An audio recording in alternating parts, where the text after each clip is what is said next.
It's not just rocks. As you would know, there are tens of thousands of Molotov cocktails that have been thrown here. We shouldn't accept one Molotov cocktail. I came from a place in Melbourne, Australia, and I'm trying to think if there'd be one missile to land at the town square or at the corner of Balaclava and Hotham by New Zealand or whatever, Australia would go berserk. One missile. Avi Yemini for Rebel News in the old city of Jerusalem. Behind me, some of the most hostile territory for Jewish communities. I'm here today to catch up with a well-known Australian activist who works in the area and has been for many years to find out what is happening now post the attack by Hamas last Saturday. What's the reality here? The reality is that we're at war with a reasonable segment of the Arab world. There is a different culture here. We've woken up maybe a few years late, but the Muslim fundamentalists, parts of the Arab world whose intent is only to wipe out the Jewish state and to kill as many Jews as possible, nothing to do with land. In many ways, it's like all those that were killed in the pogroms in the 20s and 30s before there was even a state of Israel. There is something very intrinsic and embedded in part of the Arab world, not all, because thank God there's many in the Arab world today that understands that we are the true sons of Abraham, the people from the United Arab Emirates, maybe people in Saudi Arabia. They understand, even based on the Quran, that yes, this son of Abraham got the land of Israel, and there's no such thing as a Palestinian people that have to take away this land from the Jewish people, who we are the indigenous people here. But we're at war at the moment. And like I said, this war has been thrust upon us because maybe we didn't see the messages from that very first missile that came years ago. The people that said, give them weapons and they'll look after themselves. The people that said the Iron Dome is enough. The people and the generals that said, just build a wall. The generals that said, just let them come into the country and let them work here and they'll be economically happy. We're economically happy. In the meantime, the Gaza Strip, not just Hamas, let's not minimize this to 30 or 50,000 terrorist fighters. There is a large portion of those people living there who wanted Hamas, who support Hamas, going down to the little kid who is cheering and who is handing out lollies after this barbaric catastrophe, this pogrom that we've never seen since the Holocaust.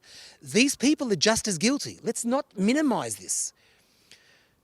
But Israel knows how to react. Maybe we were on the back foot beforehand because 50 years ago we were in synagogue praying, because that's our essence. We were in synagogue on the Day of Atonement. We were in synagogues and rejoicing with the Bible, with the Torah, Simchat Torah. That's our essence. The essence of Hamas and those around them, and their intent, their purpose, what they define themselves is to hate and to kill a Jew. I recently saw a well-documented video of children from Gaza. There must have been 20 or 30 of them, one after the other. I'm looking forward to the day to kill a Jew, to stab a Jew, to run over a Jew. This is what we're faced with. This is a war, and the one way to deal in war is the way America and the coalition dealt with ISIS. And it may have taken 8 years or 10 years till they got bin Laden, and it took them years to go into Afghanistan. I'm not talking about the end, but they understood when you're fighting pure evil, it has to be eradicated. As a religious Jew, for me, it's just a continuation of Amalek, that nation that attacked Israel for no reason. We were nowhere near where they were living. We didn't want their land, but they came from behind and they attacked the weak. They ended up being wiped out. And throughout the whole generations, there's other nations that is like Amalek. That's Hamas and their supporters. And the PA, with all due respect, I didn't see huge condemnations coming up the day after or the week after, some type of parava in-between message, I don't like citizens being killed. Really? Really? You've got a snake that bites you with venom and kills you immediately, and you've got a snake that hugs you. A suit and tie.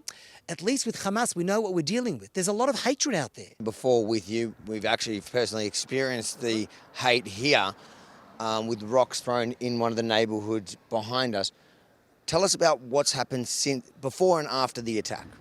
It's not just rocks. As you would know, there are tens of thousands of Molotov cocktails that have been thrown here. We shouldn't accept one Molotov cocktail. I came from a place in Melbourne, Australia, and I'm trying to think if there'd be one missile to land at the town square or at the corner of Balaclava and Hotham by New Zealand or whatever, Australia would go berserk. One missile. We shouldn't accept one missile. We shouldn't be accepting one Molotov cocktail thrown at the families who are simply living in an old Yemenite village in the heart of Jerusalem. And not much has happened. We've become accustomed to, another 10 Molotov cocktails, another stone attack. Thank God no one's been killed. But each one of those stones and rocks, they can kill. So can a Molotov cocktail. Not just a bit of damage, and nothing should be accepted. Until now, not much has happened to the Arabs. A few have been arrested, sometimes they've been thrown into jail. 2 or 3 days ago, some Arabs once again, Molotov cocktails at our Jewish homes here. Once again, they've done nothing here. But until now, they were shot and killed. Terrorism, you have to wipe out. You don't accept, you see, this is not Western values here. This is the wild Middle East. And the language that the Muslim world understands in this Middle East is power, strength of conviction, and power and strength. You can't sit and talk to Hamas. You can't sit and talk to someone and talk logic to a person that cuts open a woman who's pregnant and kills the baby. You can't speak logic and sit at a table when someone is taking kids, tying them up and shooting them in the head. You can't talk logic and or sense to someone who kills a whole family, whose father is hovering over the wife and kids in the mamad, in the security room. You just can't. It doesn't work, because these are barbarians, Amalek, that have to be wiped out. And so too, those that support such actions. So too. The beheading, the burning. You know, if some of my kids don't sleep, and I'm not even directly involved and know someone personally, but I know people that have been killed there. This is another world, and the normal, moral, ethical world, the Western world, has to wake up to what Israel is faced with and stop being hypocritical and understand what we're faced with today here in this land of Israel. So the zero tolerance policy now that I guess you say that police are enforcing, or the state's enforcing against these clans that have been attacking communities like this for 20 years. Do you think that is the new Israel? I think it is part of the new Israel. I think it's unity amongst Jews. I think it's treating hatred and violence by the Arabs in a different way. Can you tell us about the clans? There are some very violent clans here in the old Yemenite village of Shiloach. Many of them have been arrested and come out, and they haven't been dealt with in the proper way. Thank God there is police and Border Patrol police that has made things a little bit different, and the government has given security guards, although most of them have left now because they've been called to the front, which has left the onus on the families themselves to defend themselves.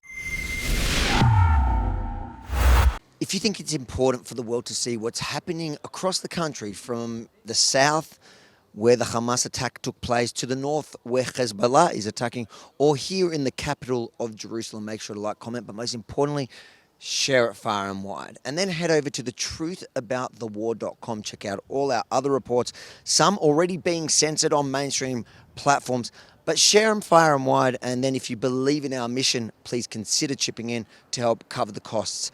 Thetruthaboutthewar.com.